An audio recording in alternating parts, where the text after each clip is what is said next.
और राजा ने महाराज कहते हैं वह जो कन्या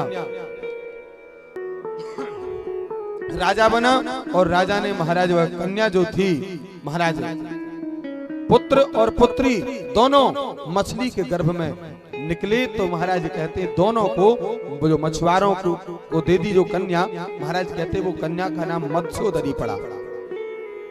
मत्स्यगंधा नाम से वह महाराज धीरे धीरे बड़ी होने लगी।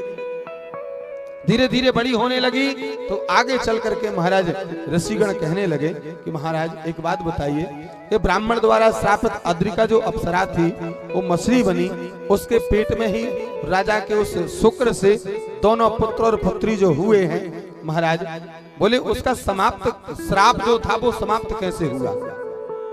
क्या वो हमेशा श्रापित ही रही?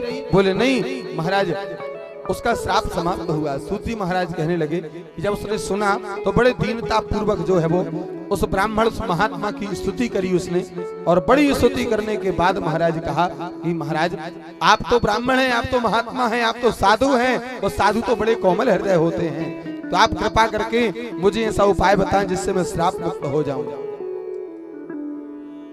श्राप मुक्त हो जाऊं, ऐसा कोई उपाय बताएं। तो उस महात्मा ने कहा कि एक काम कर, तू चिंता मत कर, कालांतर में तू एक युग में मानव संतान उत्पन्न करना, और वह मानव संतान जो है मेरे श्राप से तू तभी मुक्त होगी कि जब तू वो मानव संतान उत्पन्न करेगी।